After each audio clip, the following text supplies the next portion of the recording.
our networks operate. As Provost, I have the wonderful advantage of building from a strong platform, and I'm keen to strengthen the network both in membership and in its external profile. Before going any further, I want to note that the Health Sciences Group is a real success story as a network collaboration, and we are promoting further opportunities for specific interest groups to come together under the U21 umbrella. We're very open to working with the Health Sciences Group more closely. Mental health is a good example of common interests, along with the global learning partnerships hosted on U21 community. I'm going to say a few words about our current planning, which will be followed by a discussion of what lies ahead for the network as we transition into a post-COVID world. Last year, the network shifted by necessity to delivering its activities virtually.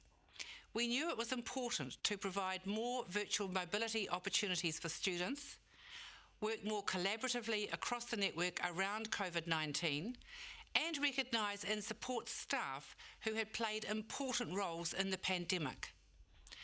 So we went digital, expanded our digital offerings, and readjusted our budget to invest more in existing and new programs, given we were not travelling.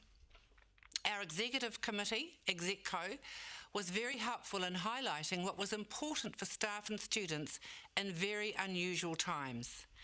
And our 3 cluster groups were instrumental in shaping our redesign. There were some big gains for the network. We had more regular contact with our leaders and groups thanks to Zoom. We could not, of course, meet for truly global conversations given time zones. So we divided the network into 2 for our presidents and senior leaders meetings. The value of our established partnerships have stood us in great stead during this time. We became much more accessible for students and staff as we were virtual. And importantly, by going digital, we have enabled more equitable access to global exchanges by students than ever achieved by face-to-face meetings. As we scaled up, we reached thousands of students, 16-fold more than the previous year. The new offerings of Global Citizen for students and Global Leadership for staff were so popular, we have offered more rounds this year. As one example, over the last 2 years, close to 5,000 students have been involved in our virtual mobility programs. More staff have become engaged as well. And we hear that the profile of U21 has lifted significantly within our member universities. ExecCo asked me to prepare a strategy to take the network forward as we come out of COVID and begin to consider how we will engage in a future which will include less travel. In terms of looking forward, we know that there is still much uncertainty ahead. We know that countries are opening up at different stages, and there is a raft of quarantine restrictions in place for travellers to negotiate. We don't know how long it's going to take to get through this period. And realistically, this situation is likely to continue for a year or 2. All of this makes longer-term planning difficult. But we do know that our members are keen to meet face-to-face. The experiences of COVID have brought home the benefits of coming together physically for meetings. We appreciate constrained university budgets will limit travel, and that when we do travel, we will want to maximise these opportunities. So the environment we face is unpredictable and subject to constant change. We want to continue reaching out to greater numbers, but we are also conscious that real relationships are important. And along with increased participation comes the need to demonstrate our impact and relevance. This also gives us an opportunity to think about sustainable travel practices for the network.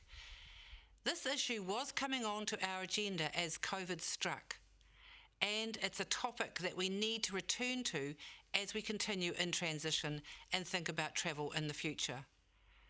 We're keen to increase our profile beyond the network, so you may begin to see some commentary on issues of relevance to the network from our presidents and senior leaders. In the very short term, we need to continue with virtual delivery of our activities for this year for both programs and leadership meetings. On this basis, we're working virtually through to the next AGM in Birmingham in May 2022. Planning is now well underway for a hybrid AGM and of course celebrating 25 years as a network.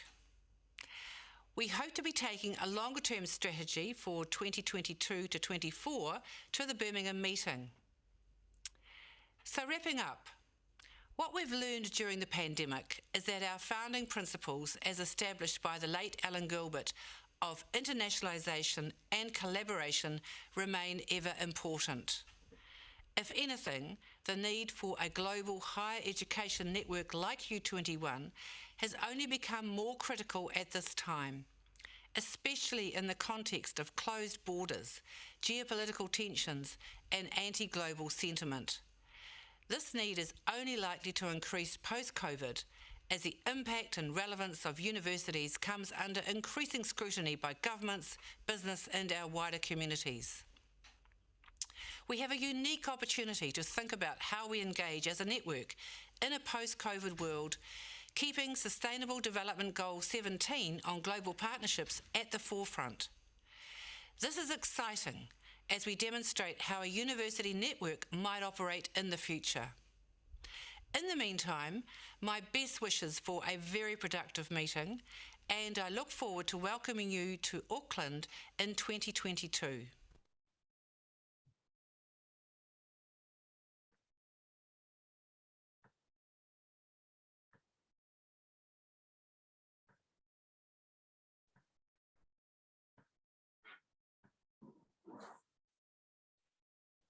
Welcome, everybody.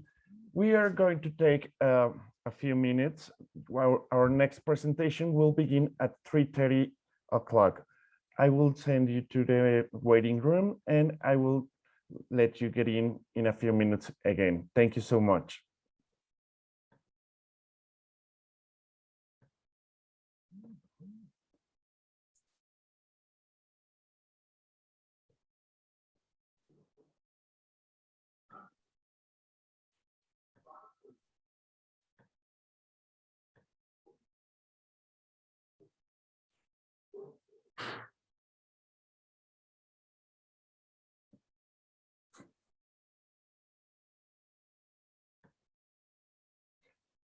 All right. Everybody's on the waiting room, so you can practice sharing your screen. You are already co-host of the session, so you have all controls of the